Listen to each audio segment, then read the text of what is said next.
Hi, Jim. This is Tad Meyer. Tad, can you hear me? Yes, sir. Okay. Congratulations. Thank you very much. I have a message from a friend of yours from Paducah, who I had lunch with yesterday, Phil Ruth. Oh, Phil's in, I thought he was out west. Yeah, that's my old roomie. He wanted me to tell you that he's very proud of you and he's going to be there for your induction. Well, that's great. I figured he would be. Yeah. Kelly, are you on? I am on, Tad. Jim, we thought since Kelly was the one who got you, we'd have him do the formal introduction. So go ahead, Sure. Kelly. Now, can you see me? No. No, sir. Okay, Margie, my cyber chick is going to be here. We'll see if she can.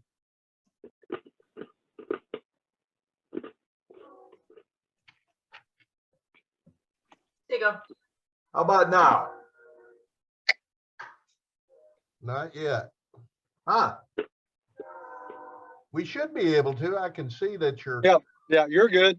Yeah, I Okay. can see you. It All just right. dark. Oh, yeah, there you are. Okay. Go ahead, Good Kelly. afternoon, Jim. Appreciate you taking us up on the invitation to join us. You're quite welcome. I'm sorry about what you're going through there. Somebody in my neighborhood has a higher calling because those tornadoes were bearing down on us, and I don't know how they missed our neighborhood. I've got probably 6 or 7 trees down, but no one in the neighborhood had any house damage, and I've got close friends that's lost everything. It's been bad, so I appreciate the comments. Yeah, I grew up in southwestern Michigan, and when I was a high school junior, I think we had one go through a neighboring little country town, and a lot of deaths, a lot of injuries. Oh, it was just horrible. But this was one of the worst, I think, in recent history. They said they believe it might have been an EF5 at times, Wow. and it was on the ground for 235 miles. So it did a lot of destruction. Yeah. But, Yeah, but we we'll- even got some branches down at our home in Vermont, where we are in the summer, from the kind of the spinoff from that storm. oh gosh. Yeah. Well, there was a bulletin from an Jonesboro, Arkansas school that showed up in Paducah the other day. So Yeah. it was a big one. But I'm sure we've got a great group here, and I'm sure there's a lot of questions. So I'll get right to it. As Tad said, congratulations on the election into the Hall of Fame. I think we were all extremely excited for you to be elected. And the question that I have, or I guess the comment that I'll make just to kick this off, and then we'll just let people start asking questions, is that in our conversation several years ago, it was obvious how important history is to you. And it's important not only for you to learn, but for you to disperse that information to others. So in my conversations, I'm just going to read this real quick. I talked to Dave LaPointe, your a teammate with the Cardinals.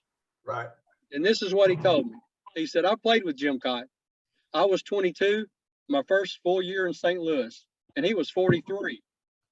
I remember a month into the season, he took me down to the bullpen. He said, I want you to teach me your sidestep changeup. I'm thinking, this guy is 43 and I'm 22. This has got to be some kind of a joke. He said, they're going to tie me up to the fence. They're going to dump water on me. Whatever they're going to do, I've got to go. I've got to go now. He said, nope, it was me and Jim and the bullpen catcher.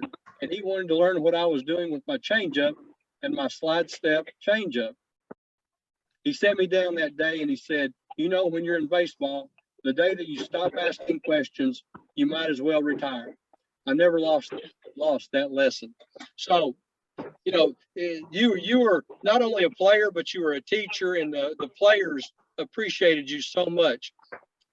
Why was history so important to you? And I know your father taught you a lot about history, but how did you maintain that history?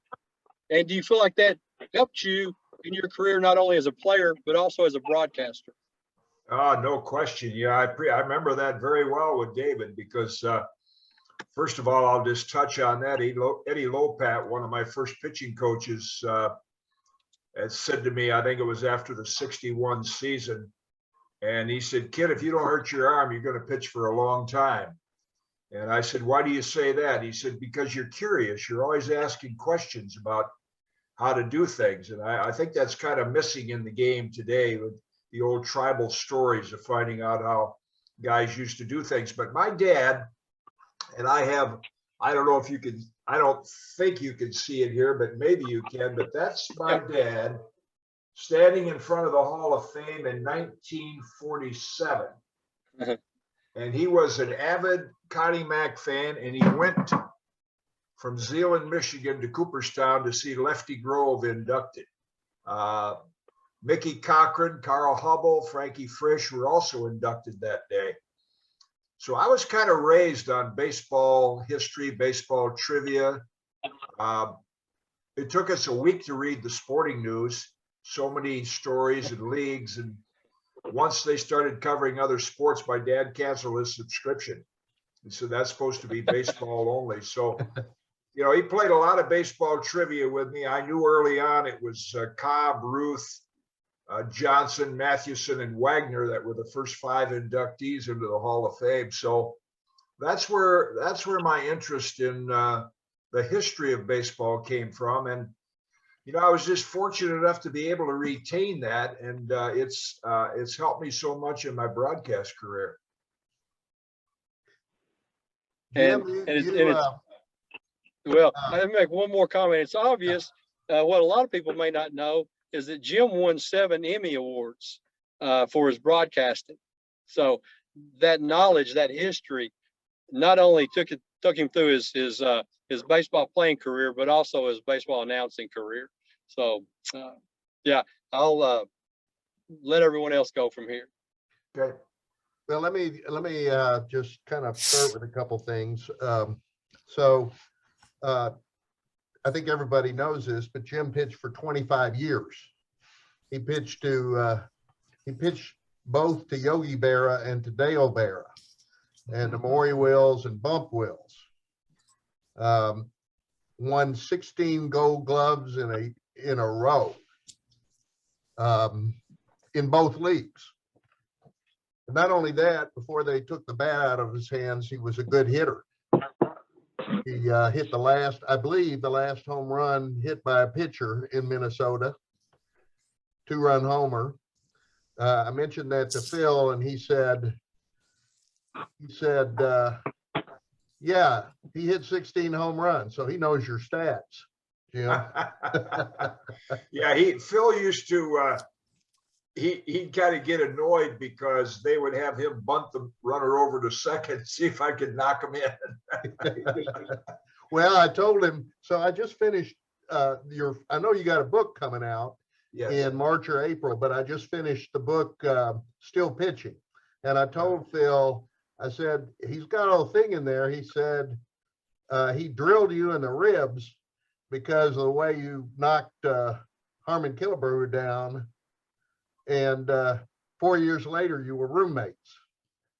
Yeah, when Phil, and it was not a dirty play, but Harmon was on second, and there was a ball hitting the gap, and Harmon, first of all, was not fleet of foot, and he got a bad jump, so he's coming around third, and Phil kind of moved his left leg over so that when Harmon went to slide, he hit Phil's knee and he flipped over, and Phil tagged him out. Of course, our dugout erupted. Oh, it's a dirty play. Well, I didn't think it was, but I was the pitcher that day and I had to stick up for my team. So I think Phil might say I missed him with the first pitch, but then later on, he said the first 2 pitches.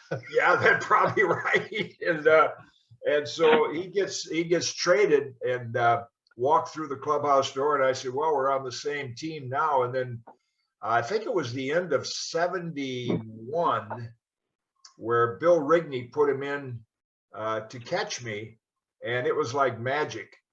And we just worked together so well. We had a few games the end of 71. Then starting in 72, I said, if you want to give George Mitterwald, that I didn't have anything against George, but I worked so well with Phil. So he became my personal catcher for the first part of 72.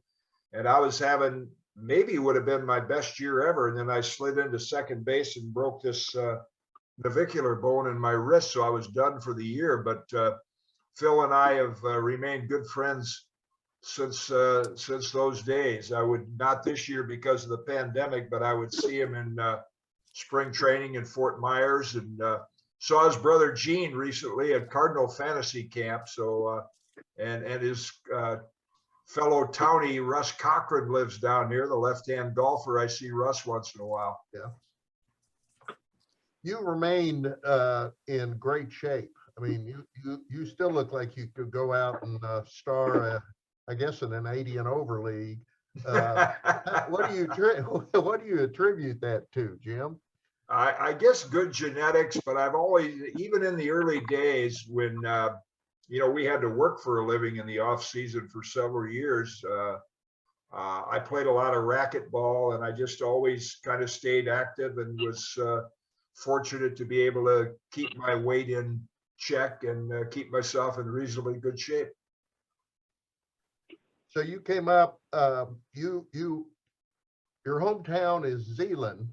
Correct. Yeah, I did a little research on Zeeland. 500 people came over from the Netherlands in 1847, and they ended up right there. And of course, right next door to you is Holland. You're on Lake Michigan. And it looks like a very heavily Dutch community. I looked at notable people that came from Zeeland, and there was one person I recognized, and it was you. Well, I never knew my paternal grandparents, but my paternal grandfather and his younger sister came over on a ship when they were 15. And obviously they had some kind of, my grandfather was 15, his younger sister was 13. They had to have some kind of communication because they settled into Grand Rapids, Michigan. And then right near, my dad was born in 1899. Then they kind of branched off into Zeeland. So all around those areas, a lot of the towns are named after towns in the Netherlands, and it's primarily Dutch, Dutch settlements. So you grew 5 inches from the end of high school to the beginning of college. Pretty close. Yeah, I was always little Jimmy Kaat. I was always the smallest kid for an athlete. And they would always say, oh, he loves baseball, but he's just too small. I graduated high school 5'10". And fortunately, my mother was a seamstress. I didn't get a college scholarship, but they gave you a job. So I was working in a laundry, lifting these heavy bags of sheets and towels, and I just started to fill out. I blossomed out, and I was actually 6'3", probably about 170 went into my freshman year of college. In fact, after my first year of rookie ball, I was telling a reporter in Michigan that story today, that my minor league manager said, kid, if you come up with a fastball, you got a chance.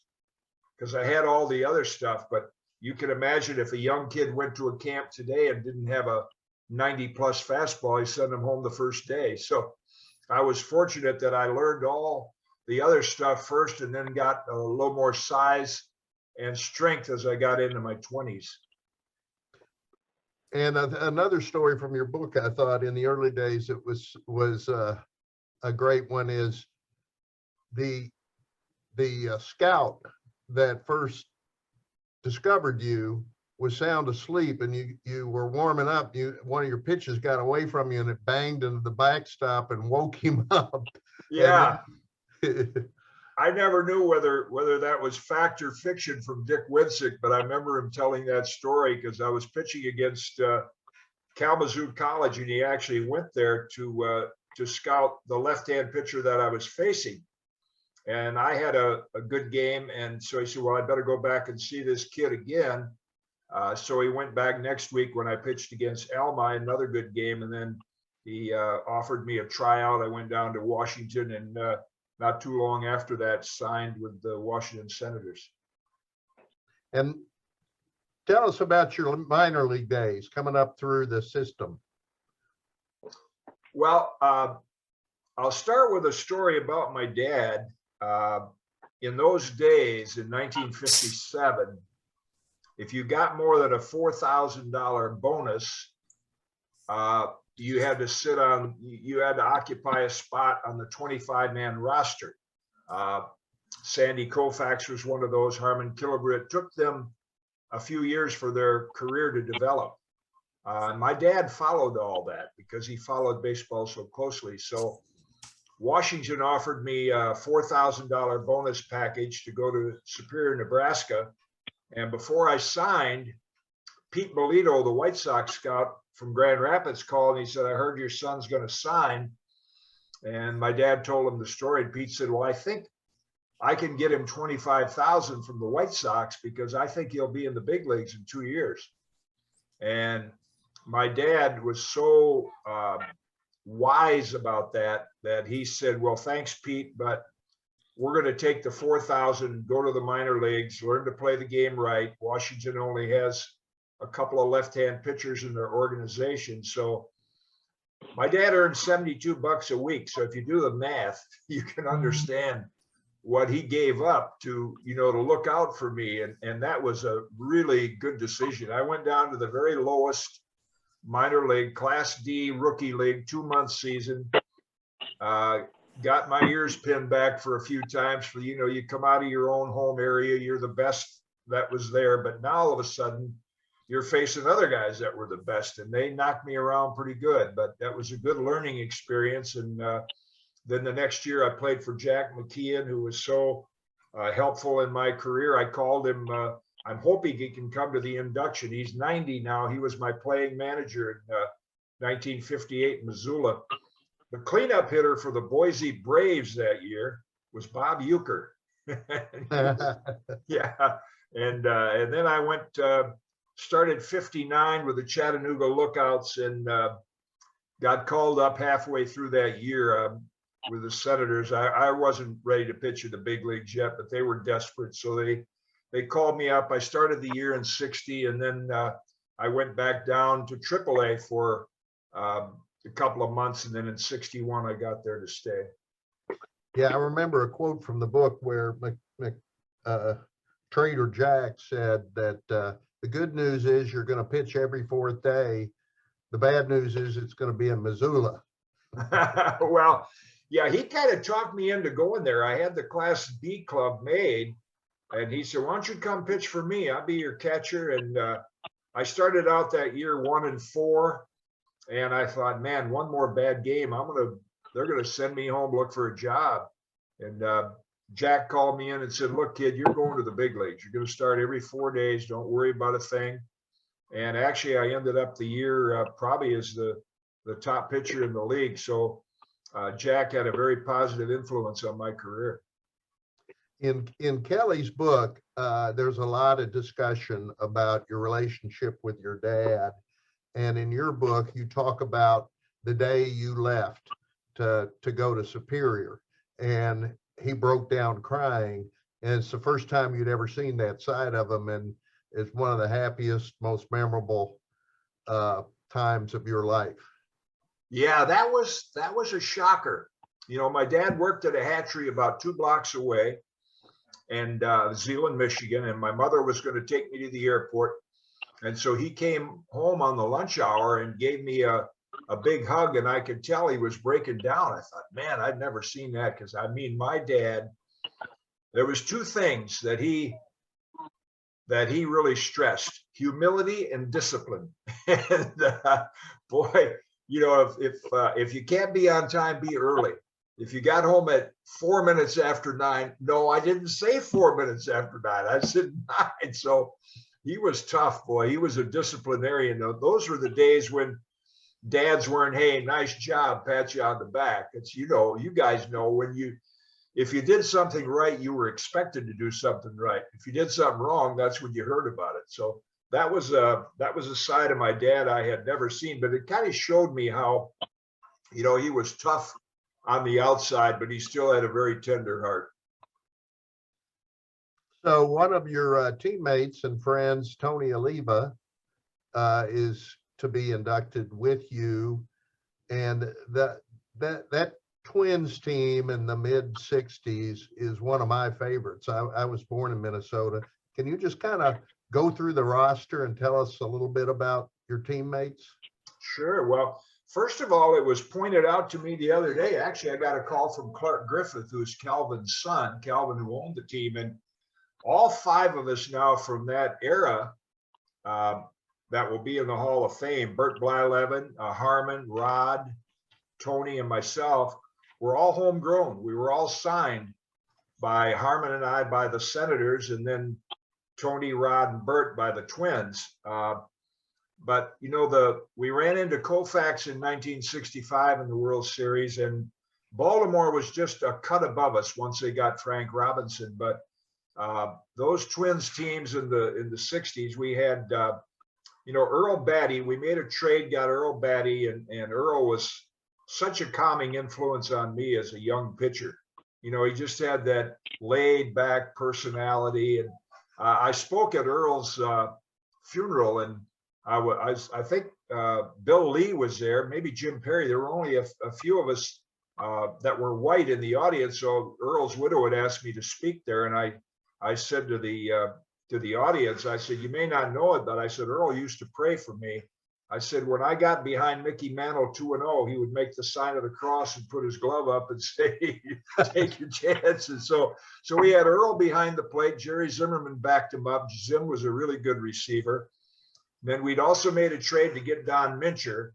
So Harmon played first base against left-hand pitching, and then Minch against righties. And then Bernie Allen, later Jerry Kindle, Frank Quillisi played second. Of course, Zoilo won the MVP at short. We had Richie Rollins at third, and then against righties, Harmon would play third. Richie would be on the outfield. We had Bob Allison, Jimmy Hall, who hit 33 home runs, and then Tony and Wright.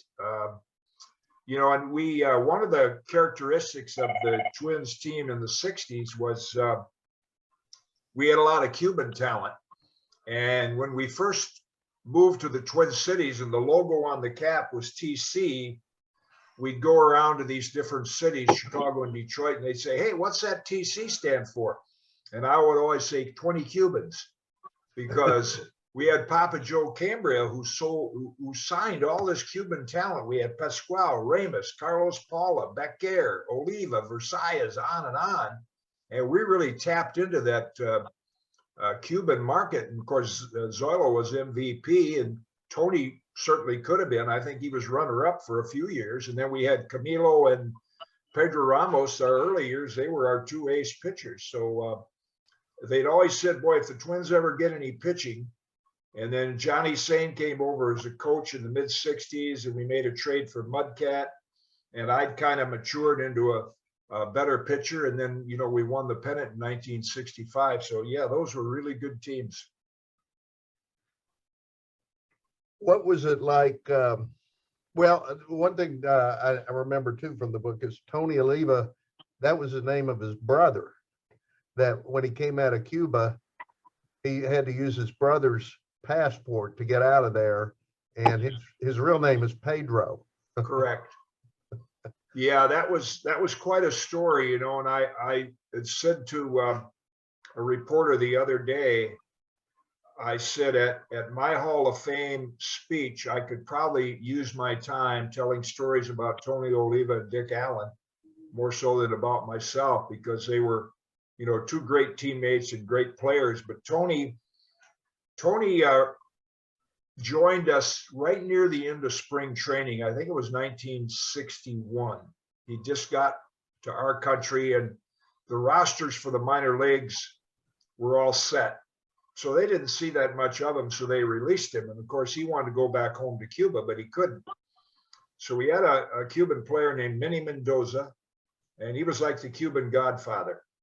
So he played at Charlotte. He didn't play a lot in the big leagues, but Minnie was all over our minor league system. So a lot of the Cuban players that had been released, they went to Charlotte with Minnie, and they all lived together. And so I think Minnie told Bob Housen, the general manager, Phil Hauser said, you got to see this kid Oliva swing the bat. He was out in the daytime working on the ground crew, things like that. So that's when Phil Hauser called Calvin Griffith and said, got this kid Oliva, looks like he could hit. Why don't we sign him and send him to Whitfield? And that's what they did in, I believe it was 61. He hit like 400. And then away he went. And 2 years later, he's rookie of the year. So that was Tony's start that, it took him a while to get recognized. You also said that when he first came up, some fly balls he wouldn't even touch, but he worked himself into being a Gold Glover. Yeah, he mentioned that. I think he'll probably say that in his speech. I've heard him say it before. I interviewed him on TV because I do some television work for the Twins. And, he won a batting title his first 2 years. He's the only player to do that. But in the instructional league, when Del Wilbur, our AAA manager, would hit him fly balls, you're right, the glove would be here and the ball he just didn't practice that kind of stuff growing up as a kid in Cuba. And he worked so hard at it that in 1966, I believe, he won a Gold Glove. And he said, I'm more proud of that than I have of my batting titles. Phil Roof at lunch yesterday said something that echoed in your book, and you just said, and that is Dick Allen was a really nice guy, a good guy, good teammate, and had this reputation because he didn't get along with the press. Could you expand on that a little bit? Oh, I certainly can. One of the sweetest calls I got was Monday morning from Willa Allen. Willa is Dick's widow. And they had all been in Orlando because they were anticipating that Dick would be voted in. And she is such a woman of grace. And she said, oh, Dick would be so happy. He just loved you. And I said, well, not any more than I loved him. I said, he's such a great teammate, came from such a great family. Brother Hank, I talked to him yesterday. Hank was a catcher with us in the 70s, but Dick could do legendary things. And I told Willa how fragile this voting can be, because you have to get 12 votes, which 3 of us got 12 right on the number. They can only vote for 4. And there were 5 of us that were kind of in the mix.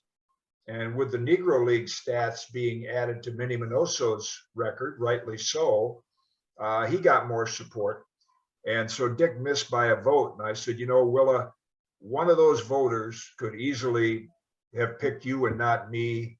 And I'd be calling you to congratulate you, and you'd be going to Cooperstown. But Dick was one of those power hitting guys. First of all, the tough time he had was being a black player in Philadelphia.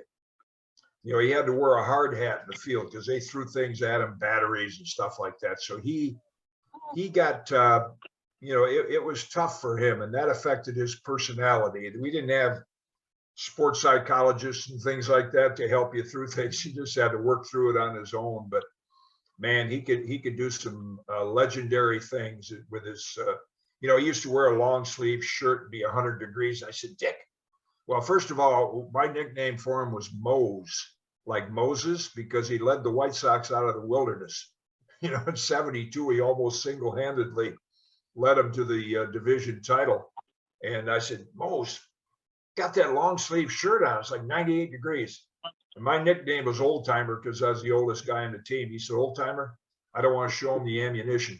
So, gosh, he learned to play the game from Gene Mock. So he was adamant about man on second, nobody out. He'd hit it the other way. He was just a wonderful teammate. And we had such an enjoyable time together in Chicago. And then my first year in Philadelphia was my first year in the National League. So we went into Cincinnati and we went down to your territory because he was big into horses. And I said, I'm renting a car. I said, let's get up early in the morning. We're going to go see one of the best athletes you'll ever see. So we drove to, I think, Paris, to Claiborne Farms to see Secretariat in 1976. Wow. So yeah, Dick was he'll get in the next time for sure. I just wish, sometimes that the system were different so people could get in where more of their family could enjoy it. Yeah. Yeah. You say a lot of good things, and he's got a wonderful reputation about Johnny Saint. I know he was your pitching coach in Minnesota, but then again in Chicago, where he had a lot of influence in some changes you made later in your career. Yeah, Johnny and I bonded because, Johnny got released, I think 3 times out of Class D ball back in the 40s. And then he was in the service in World War II. And while he was overseas on their lunch hour, he had a guy that he could play catch with. So he just started doing a lot of throwing, and he's spinning the ball. He wasn't a hard thrower at all. And he really learned during that throwing process that throwing was more important than, if pitchers were standing around, they didn't know what to do with them. They just said, well, go run. So we spent, and our theory was always Jesse Owens never won any games. What are you running for? We want to pitch. So Johnny and I bonded, and it was just some of the little things that he could see. He taught us this little short curve, but he just mentally was such a calming influence, made you believe in yourself. And the 4 years I had under his coaching were by far my best ever. So the Chicago years, I had gone downhill. Minnesota got rid of me, and I had a few good games in Chicago, but in the end of 73, but in 74, I was really struggling. My record, I was 4-1, but I didn't deserve to be. And then all of a sudden I'm 4-6, and that's what I should have been. I wasn't pitching that well. So we get into, we fly in from a road trip at O'Hare Airport. We're getting our luggage, and Chuck Tanner, our manager, said, come in a little early tomorrow. I'd like to talk to you. And my first thought was, I'm going to get released, which I would have understood. I wasn't pitching well. They had a couple of young pitchers down the bullpen. Harry Carey was calling for my scalp. Yeah, when your slow curve and your fastball are the same speed, time to call it a career. He wondered what Tanner was running me out there for. So Chuck calls me in, and he said, look, you've been averaging 15 wins a year in this league for 15 years, and I think you can still do it. So he said, you go down to the bullpen with Johnny for the next week to 10 days. So you're going to start a week from Monday in Cleveland. So Johnny and I went down there, and he worked on a quicker release, a really quick motion. And next thing you know, I end up the year 21-13. And then I had another 20-game season in 75. And that was really the genius of John as a coach, changing my motion. You talk a lot about that quick motion, and you can see it in YouTube's. I took a look at it. It just and boy, could we use some of that quick stuff today. Yeah, work fast, slow strikes. I know it. There's too much outside information coming in with, the game is beginning to be run by scientists instead of baseball people. When I pointed out that the 5 of us, Bert, Rod, Harmon, Tony, and myself, were all scouted and signed by the Twins and Senators, and those scouts scouted us with their eyes and their brains. They didn't have a radar gun or a stopwatch. And today, I think there's a lot of potential talent being left out. I've told Pete Rose this. I said, Pete, if you went to a tryout camp, they send you home the first day. I said, you had no power. You couldn't run. You didn't have a strong arm. You didn't have any range. And the scientist geniuses are going to say, well, how could this guy play baseball? they wouldn't understand that. So, that's, it was fortunate that we were scouted the way we were. Would you like to get that ball and just basically go right back into the quick windup? And I know there was a time when Bill Melton was watching a foul ball and he turned around just in time to see a grounder coming at it. Right. Yeah. What we ended up doing, it was like, I would kind of speed it up. Instead of swinging my arms, I would just step and throw. And then Johnny would say, I think we got a little quicker, get it a little quicker. And I said, all right, John, here's what I'm going to do. The bases are loaded and a one hopper is hit right back to me. And I catch it and I'm going to step and throw it home. Okay. We tried that. And lo and behold, it worked. Brooks Robinson told me later, he said, you picked up a lot on your fastball. And I said, no, Brooksy, I didn't pick up anything on my fastball. The ball's getting on you faster. And see, hitters, when the pitcher starts the pitcher's motion, they kind of start into their own motion, getting the bat back. And the quick motion took that away from them. And, today's players, they go to the video and they go to the machines that measure spin rate, but very few of them. My brother-in-law, who's written several books, he's since passed away, but he's a great business leader, went into Business Hall of Fame with Sam Walton and Steve Jobs, but he wrote a book on leadership. And he talked in the book about the importance of companies having tribal stories about how the guys before you did it, the things they did right, the things they did wrong. So in the days that I would go to inductions of my teammates, I would sit in those rocking chairs at the Otesaga Hotel with Robin Roberts here, Warren Spahn, Whitey Ford, Bob Feller. And like Robin mentioned one day, said, they asked me how to pitch Willie Mays. His answer was, tell me the score, the inning, and the count. And then Warren Spahn would say, kid, when the game's tied in the seventh inning, the game's just starting. You got to learn to pitch Mickey Mantle differently in that fourth at bat than you did in the first at bat. So those are the kinds of things that we were able to pick up by listening to guys that did it before us. What do you attribute, the amazing string of Gold Gloves to? Well, I'm hoping that my boyhood idol, I had a neat experience, and you probably read about this in the book, but Bobby Shantz was my boyhood hero. Bobby was 5'6", about 140, and I'm 6'5", and pitched a couple of years at almost 240. And but my dad became a Connie Mack fan and a Philadelphia Athletics fan for some reason. I think it was because Connie Mack always had to sell off his good players to meet payroll.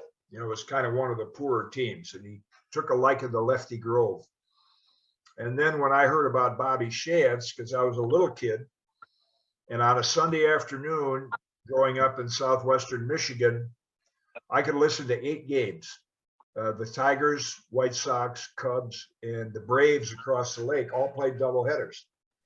So when Bobby Shantz was pitching for Philadelphia, the Chicago announcer would say, well, here's Bobby Shantz pitching today for Philadelphia, best fielding pitcher in baseball, lands on the balls of his feet. He's ready to go either way, glove always square to the target, ready to field a ground ball.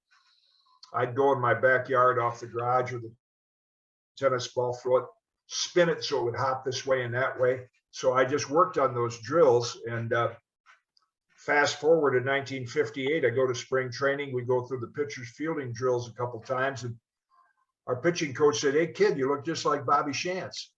So 3 years ago at the Rawlings Gold Glove Dinner, which they invite me every year to give the award to the current pitchers, like Zach Greinke gets it a lot. Dallas Keuchel used to. So they said, we're going to bring in some of the earlier winners and give them a legacy award. They said, have you ever heard of Bobby Shantz? I said, have I heard of him? He's my boyhood idol. He said, well, he's coming into New York.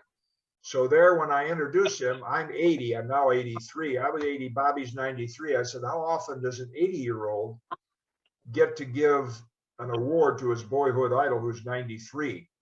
Now, I just called Bobby's representative the other day. He had a fall, but he's recovering. But I'm hoping at age 96, if we both make it to July, I hope that he can come to my induction. That would really be a treat.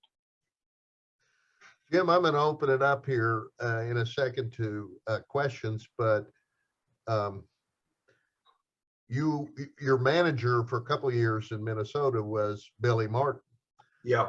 And you all sort of got along. Can you tell us a little bit about your impression of Billy? Well, I've said that, and everybody knows it. Billy, if you could lock him in the dugout and then lock him in his hotel room, you know, he was such a great game manager. Rod Carew stole home 7 times 1969. Billy just would, you know, he was fearless. But then off the field, he was kind of allergic to telling the truth a lot, and that would get him in trouble. The thing I liked pitching for him, there were a couple things you liked, and then a couple things that would annoy you. Is first of all, he'd let you pitch till you drop. I had my last start in spring training before the opening of the season in '69. Lou Brock hit a ball back at me, and I knocked it down. And when I went to lunge for it, I could feel something in my inside my left leg up in the groin area, and I tore a muscle there. So I was kind of limping. We go into Kansas City. He said, "Well, are you going to be able to pitch?" I said, "I think so." "All right, we'll try it, taking an inning at a time." Well, I pitched 11 innings my first start, because his theory was, you know, you're better than anybody I got in the bullpen. Game was looked at differently then. So I liked the fact that he would stay with his starters, but he had such a habit of second guessing. He never wanted to give up a hit on a fastball. If he had his way, it'd just be curveball after curveball. So we got to the point where if you gave up a hit and he'd come running out to the mound, the catcher and the pitcher would say, "No, that was really a slider. It just didn't break." You know, he had to play tricks like that because he just get himself in so much trouble off the field. But as far as in the game, you know, Whitey Herzog was a great game manager. Billy was. Chuck Tanner was the most compassionate manager. He's the one that kind of saved my career in Chicago. But Billy was a genius in that dugout, but he was all kinds of trouble out of it. Ben Chandler, Happy's grandson. You got a question? Hello, Tad. Jim, this is a real treat for me. Can you all hear me all right? I can hear you. All right. This is a real treat for me. I grew up as a Twins fan, and those teams, when I was first paying attention to baseball as a 9 and 10-year-old kid, you were my very favorite pitcher. Killebrew was my favorite everyday player. And I know all of those Twins players by heart, even remembering fellas like Ted Uhlaender. Wow. And I'm telling you, and I remember in '72 when you were 10-2 and got hurt. I mean, you were absolutely brilliant that year, and it just was awful. And in the '67 season, of course, you all had a hell of a team in '67 and should have won the damn thing that year. Yeah. And just lost those games in Boston, you know, that knocked you out of it, and it just broke my heart. But anyway, this is a real treat for me, and you were mentioning your father who went to Cooperstown, I think, in 1947. Yes. My grandfather was commissioner that year in '47. Happy Chandler. That's right. Yes, sir. Sure.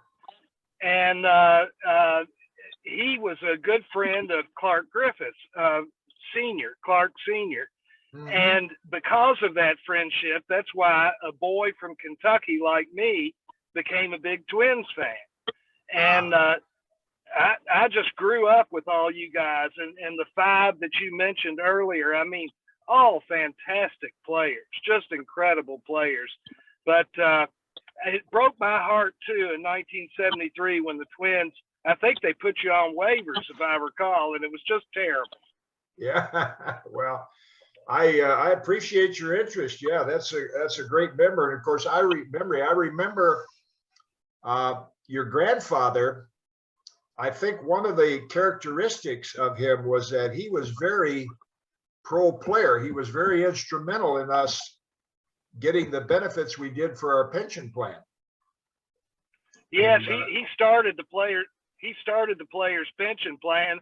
And Right. Tom Yawkey said about him, he said he was the players commissioner, the umpires commissioner, the fans commissioner, everybody's commissioner except the people who paid his salary.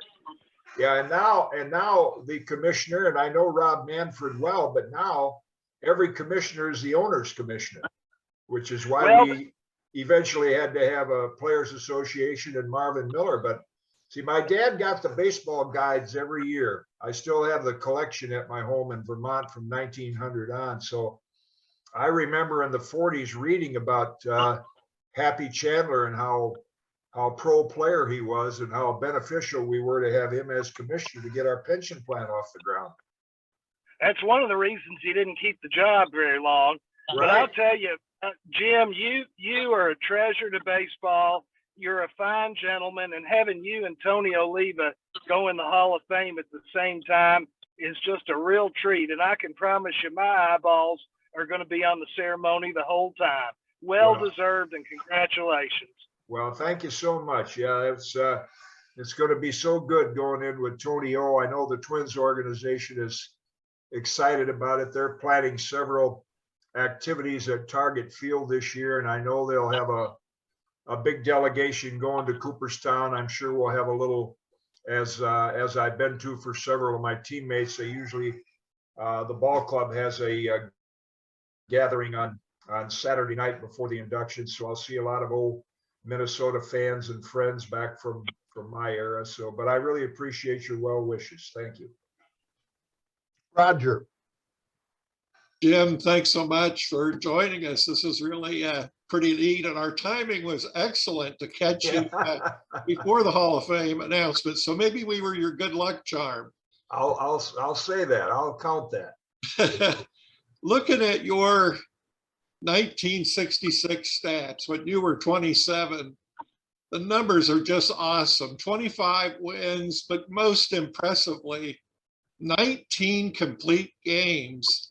And then I look at your numbers when you were in your 40s, and you're still pitching strong, your ERA and all of that. But you had to, you kind of touched on it a little bit. You had to be two different pitchers from 27 to your 40s. But what clicked in 1966? And you talked a little bit about how you changed everything.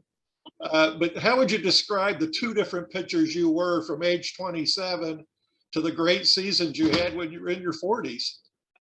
Well, you know, when Johnny Sane came over in 65, I had a good season in 64. I think we finished 7th that year, but I think I was 17-11. But my elbow, I had a little burning in my elbow. And of course, in those days, you didn't want to go on the disabled list because they'd find somebody else. You might never get your start back. So you just learned to pitch with it. So in 65, I was kind of what you'd call long arming the ball, not a lot of wrist action. And as a result, my shoulder would tighten up. You know, I started 42 games that year, but I only completed 7. So about the 7th inning, you know, it would tighten up. Well, now the next year, 66, I'm back to more wrist action, a little short arm action.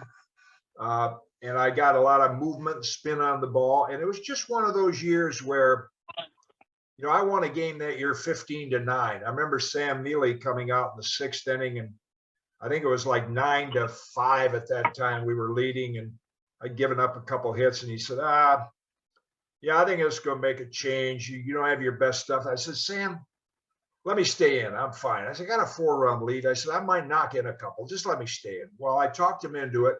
I pitched 9 innings, won 15-9, knocked in a couple runs. You know, that would never happen today. So it was a combination. I was winning, I think my 20th win and my 25th win that year were both 1-0 wins. So I was winning the close ones, and I was winning the high scoring games. Actually, in 1971, when my record was 13-14, that's one of the best years I had pitching wise. If you look at the innings, the ERA, the complete games, and so forth. So, you know, some days your timing is good that you're pitching on the right day. I didn't feel like there was any magical thing that I had going in 1966 that was that much different from some of the other years. But I think one of my strengths as a pitcher was, Del Wilbur told me this when I played AAA ball in Charleston. I got called back up to the big leagues. He said, you know, it's one thing to get there. It's another thing to stay there. And then Eddie Lopat assured me as well that you have to improve every year to stay up with the competition. And so I always took that seriously. I wanted to improve every year in some area of my game. And some years I'd have to adjust, maybe change the grip on my breaking ball or whatever. So I think that helped me. I was never afraid to adjust and try new things. Stu. Yeah, hi.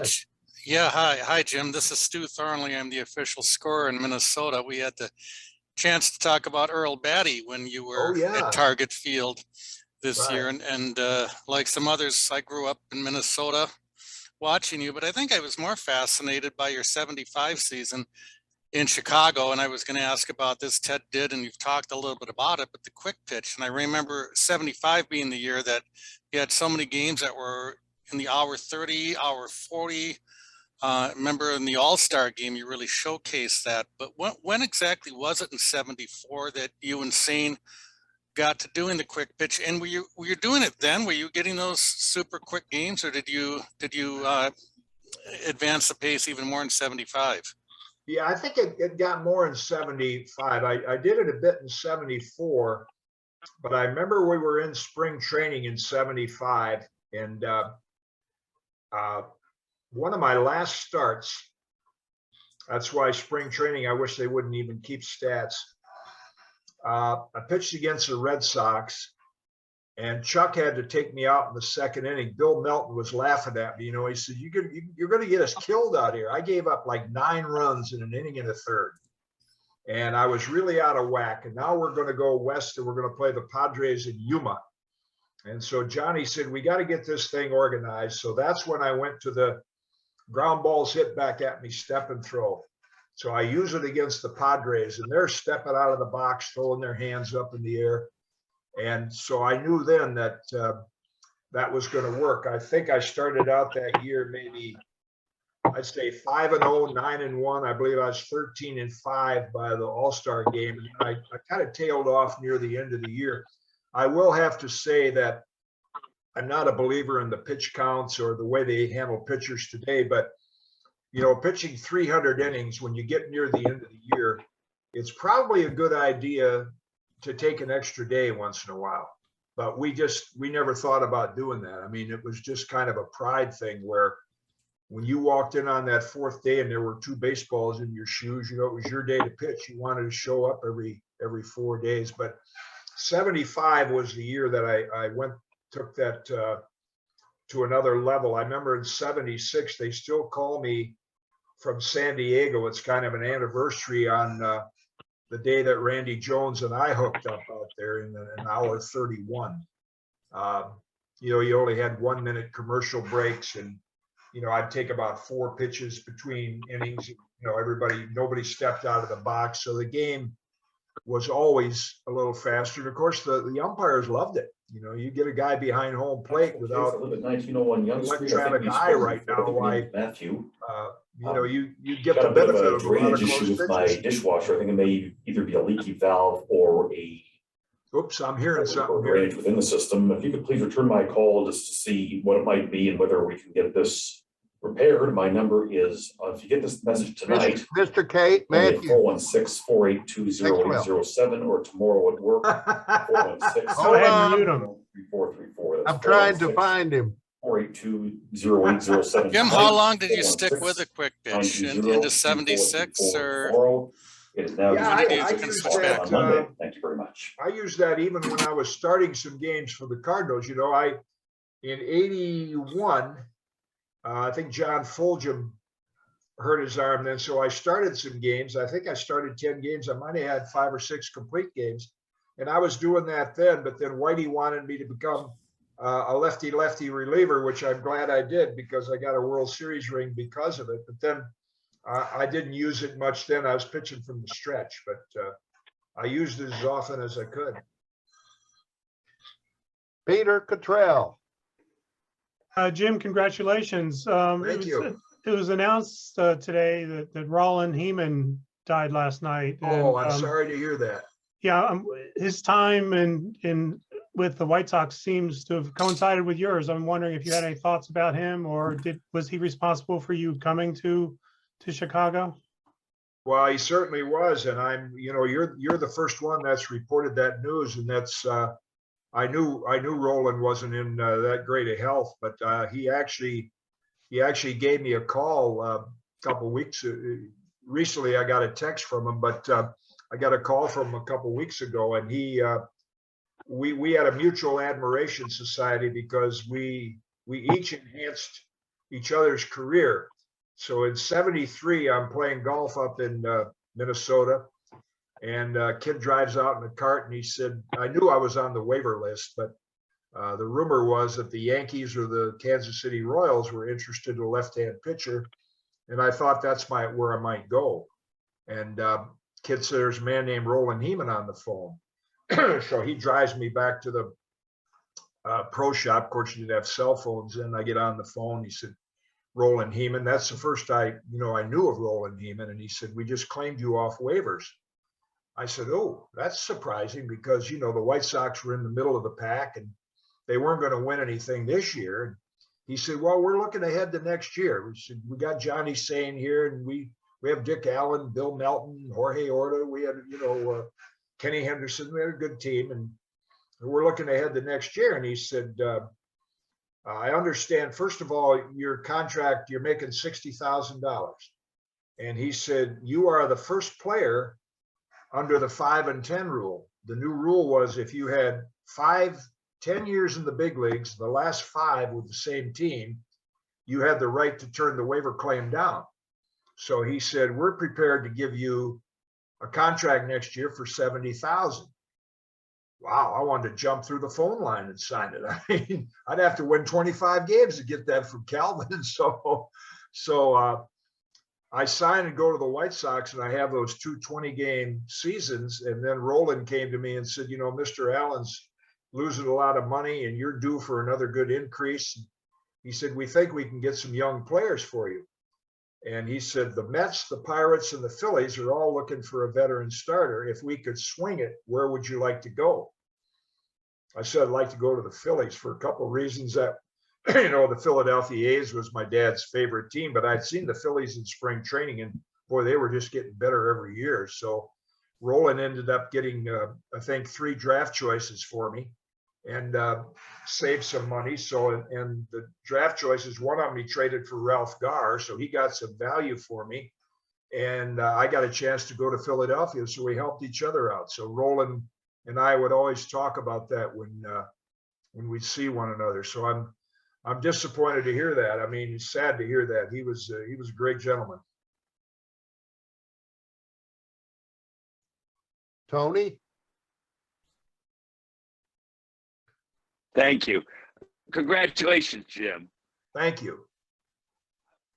I wanted to ask you, who were some of the tougher hitters that you felt gave you more of a problem than some of the other ones? Well, I always mention Al Kaline first. Brooks Robinson hit for as good an average. I think they were both well over 300, but Al did the most damage. He hit the most home runs off me, and he passed away last year, but I used to sit at the Gold Glove dinner. I'd sit with Ozzie and Brooks and Al Kaline and our wives at the same table. And I always say to Al, when I was scheduled to pitch in Detroit, I knew there'd be a limousine outside the hotel to take me to Briggs Stadium because you wanted to make sure I got there in good shape so you could have 4 at-bats and get your 3 hits. So Al was, he was my toughest. Jim, I know we're kind of bumping up on an hour. Do you have time for a couple more questions, or do you need to go? Sure. Thank you. No, we're fine. Yep. Monty. Yeah. Hi, Jim. Hey, congratulations on making the Hall of Fame. It's super. Thank you. I grew up in the St. Louis area in 1974. When I was first year out of college, I went to an ABA basketball game, and looking in the announcing booth, I saw this young guy that looked even younger than me, and I was 22 at the time. Well, it was Bob Costas. Oh, yeah. Doing basketball games. I really enjoy your games that you do on the MLB Network with Costas. How is it working with it? Oh, it's been great. You know, that was I think I did some radio of it. Bob was probably 20 years old then. He was doing games in the Marvin Barnes era, right? Yes. Oh, right. yeah, he's got some great stories about that. I think he even did hockey, one of the hockey teams there. But Bob and I been doing it now for 13 years. I don't know if we'll do it next year or not, but you know, he's not only been a great broadcast partner, but we've become really close friends. And I think because we're both kind of baseball historians and we don't buy into all the modern stuff, that we just talk baseball. And that's why it's been a great relationship. We both enjoy working with one another. You know, he's as good as there is when that red light goes on at putting words together. And he's such a baseball fan that he and I, you know, when a piece of baseball history comes up, we both begin to talk about it. We can relate to it. So yeah, he's been a great friend. I went to his induction 2 years ago, I think, when he got inducted into the Broadcast Hall of Fame. Stayed at a house there with a lot of his friends, and he and Jill have promised that they'll be there this year for mine. So I look forward to that. And maybe we'll do some games together this season. We're not sure yet. Super. Thanks again.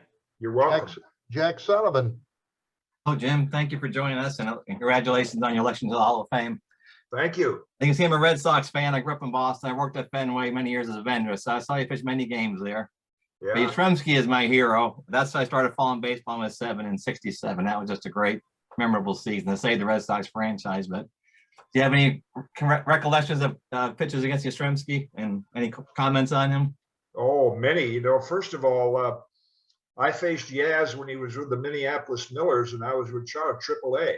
Yeah. And Yaz, we played him around to left field like a singles hitter. All he did was hit singles.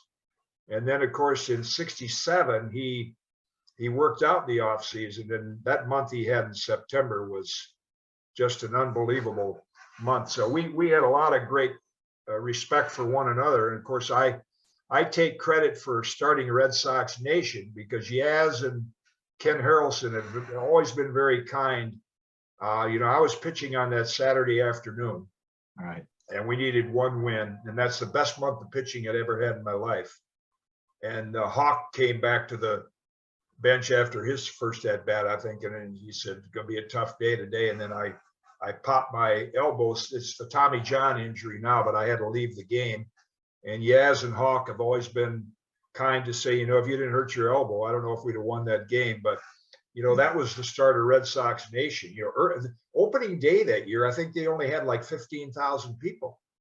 And the year before, we beat them 17 out of 18. But the year that Yaz had, you know, from a pitching standpoint, in his early years, you'd pitch him inside and, you know, you'd fist it and maybe hit a little flare to left field. Now, all of a sudden, he's turning those things around the pesky pole. So that Triple Crown year was, you know, and wasn't that the year? Did one person not even vote for him for MVP or something? Yeah, the Minnesota voted for Cesar Tovar that year. Really?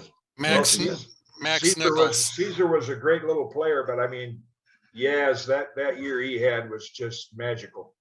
Yeah. Well, thank you. Yeah, I still have one of my good friends, golfing friends, Phil Morse, is a partner in the Red Sox. He's not real happy now they bought the Penguins. Yeah, he said, I just wanted to keep things in Boston, but So I have a lot of friends. Sam Kennedy, the president's a good friend, and I have a lot of admiration for the Red Sox franchise. Thank you. You're welcome. We'll have, we got two more quick questions, and then I think we'll put Ryan. Yes, congratulations again, Jim. I ran across a stat reading online that you had to wait 25 years to get in, and your wait was the shortest of all the inductees. Yeah. Yeah, that's kind of sad. That's kind of sad in a way that that a lot of those people are not around to enjoy that honor while they're still alive. What can be done to fix the voting process in your mind? Yeah, that's such a great point. I heard that today from a writer back in my hometown that, you know, I had the shortest wait of Gil Hodges and Tony and Minnie.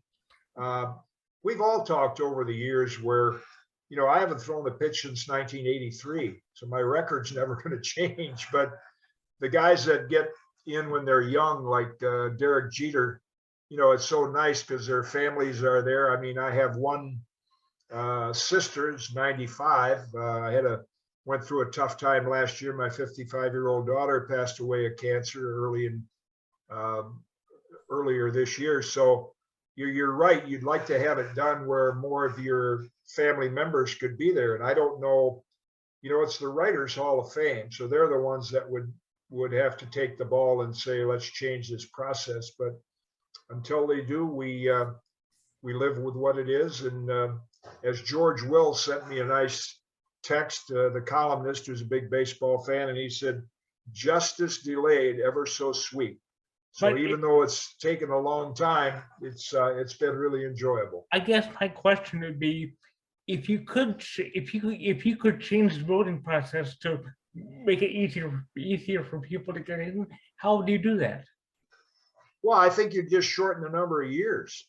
You know, if you just did it like, okay, they're done for 5 years, and then you have a certain period of time where you vote, and if you don't get in, then you don't get in at all.